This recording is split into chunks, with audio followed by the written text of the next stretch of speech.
Hello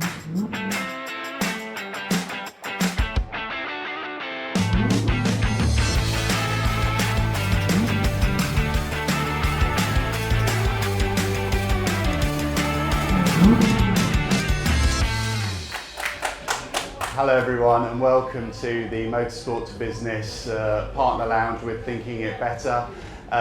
We're here, it's the second day of Goodwood and I'm here with artist David Johnson. David, how are you finding Goodwood so far? Because this is your first time to Goodwood. It is, yeah, it's so much to see, taking it all in. I know it's taking its toll on me and my dad. We're slowly getting there, and we found out actually there's a lot more on the other side, so I'm going to look for the Red Bull paddock later on and check that out.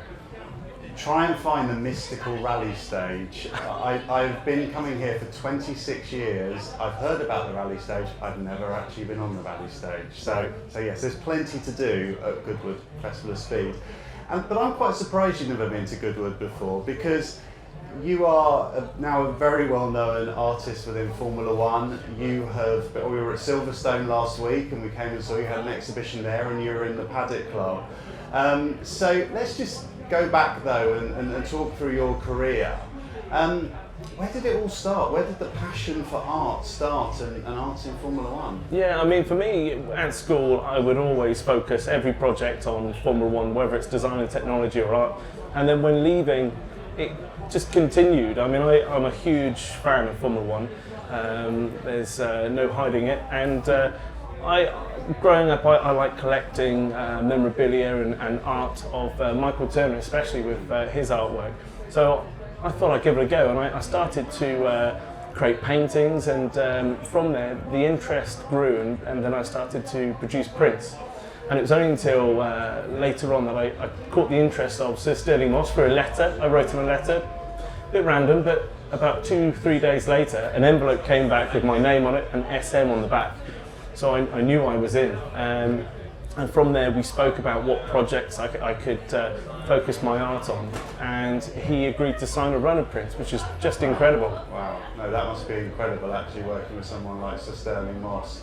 And where did that lead then from there? I mean, obviously you're working with one of the most well-known drivers there's ever been. I mean, famous obviously for not winning a world championship, probably more than he would have been if he had won a world championship. Where's that taken you from that sort of start point? So, I mean, I worked within fine art, and then that caught the attention of Sir Jackie Stewart, and I was developing my skills, and it got to a point where one painting would take close to 2 months, and I thought I need a bit of a change. So I moved to the palette knife, and from that moment everything just took off. So through social media, showing my work, I was asked to paint at the Grand Prix Ball, and from there the British Grand Prix. So this is, I think, my 6th or 7th year at the British Grand Prix, and you can probably tell from my voice, it was a very busy weekend last week. Yeah. And you talk about your style, because it is very unique and it is very recognisable. I mean, when I posted that you were going to be joining us this weekend, as I said to you, I had a friend of my brother-in-law over in Ireland message me and post a picture of a picture you did of Lando Norris a couple of years ago. How did you establish that style? You know, how does an artist establish their own style? I think is probably the... Yeah, it's interesting because... And own it. Yeah, because when starting off, as I said, it was mainly fine art, and when moving to the palette knife, I know other artists have done similar, working with the palette knife. I initially wanted to copy Michael Turner's work, but found out very quickly you can't. And from actually doing that, I found my own style, and then mixing that fine art with the palette knife, I feel I've now got these abstract yet highly defined and detailed pieces, and thankfully they stand out, and it's always an honour to hear when people recognise my work, and I hope that continues. Yeah, I'm sure it will. And let's talk through the process. You said one of your palette knife drawing, how many hours is that, sorry? So per piece it's normally about 200 hours. I am getting slower though. Surely it should be the other way, but as I say, I want to capture every detail, and you can see from the Damon piece at the front that I feel I've done that. And that's what really interests me, because actually the level of detail that you're able to capture, I think the Lando Norris print you did recently, or painting, sorry, which was his first win, you can see the detail in the sponsors and his race suit, the textures of his race suit. How do you actually capture that? Yeah, so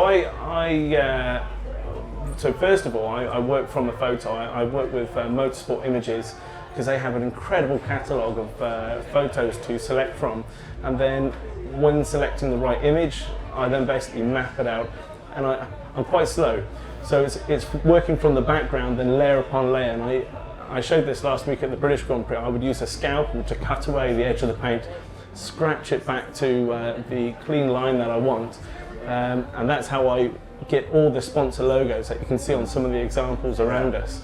But it was lovely hearing Lando when he got his painting, because you're putting all this effort in. You don't know who is going to have the original after, but in this case Lando I think has had 11 paintings. Wow. So it's worth every second. Yeah, no, absolutely.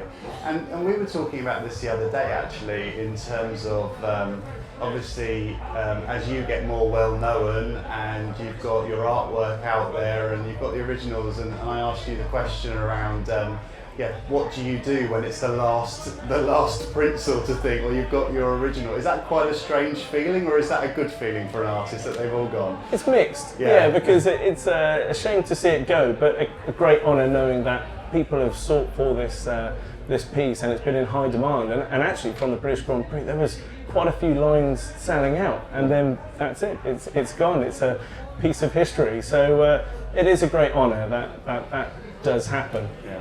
Do you ever keep any of the artworks, any special ones that you've still got in your collection? It's tricky. I mean, I have a few pieces which, they stand out as being my favourites, but I try and work it that when I meet a driver, because I'll be inundated with keeping my own art, I try and get something else. So from Lando, I've got a race helmet. Right. So that's almost like my trophy for working on this piece and sharing that moment with the driver. Yeah.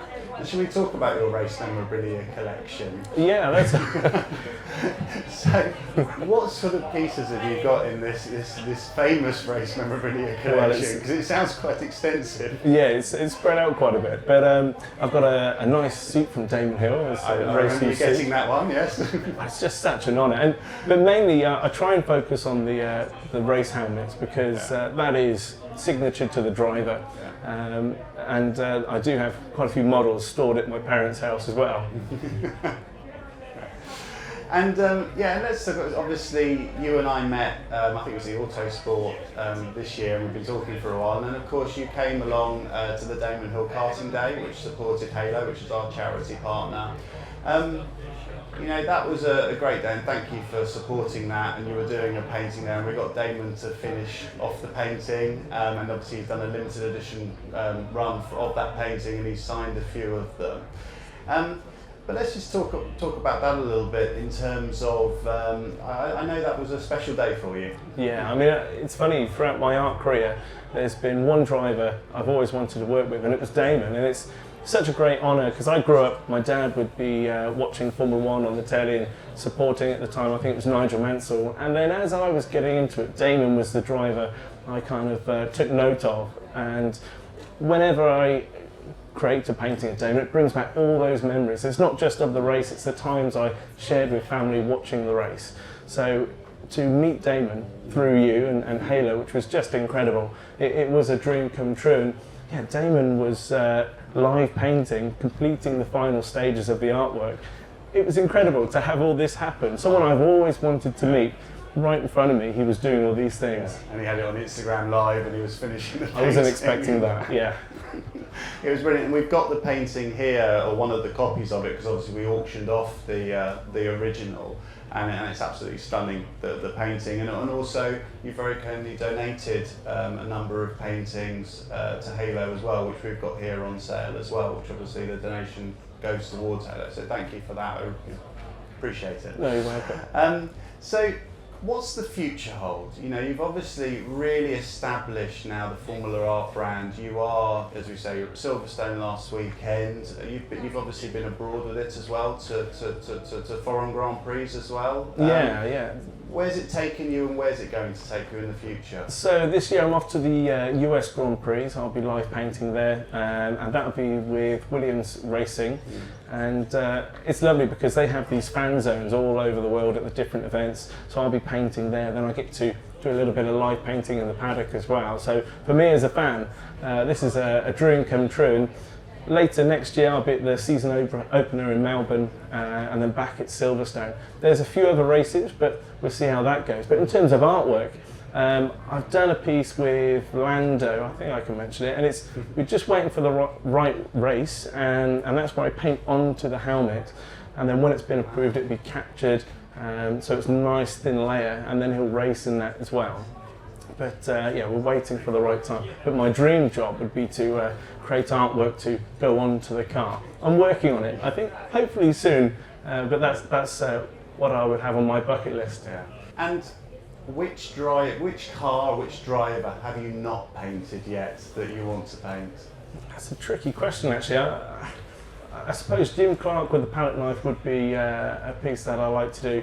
I know I need to paint for Fernando his championship-winning seasons. The livery that year was beautiful, but yeah, there's a few of the historic drivers I'd like to focus on. Definitely coming up, though, I've got Emerson Fittipaldi, who's here this weekend, painting for him, and later on Mika Häkkinen. So yeah, there's a bit of a list, but it's just a great honour. Yeah, there's some fantastic names in there. I mean, legends of the sport, and you capture it so well. So I mean, I know you'll do a great job on each and every one of them. Yeah, no, it's been great catching up with you.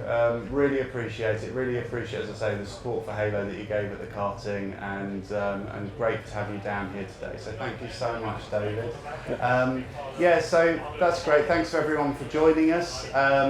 We're here all weekend, stand 106 for the Motorsport Business Partner Lounge. We're thinking it better. And yeah, if we just give a round of applause to David for joining us, please. Thank you, Nick. My pleasure.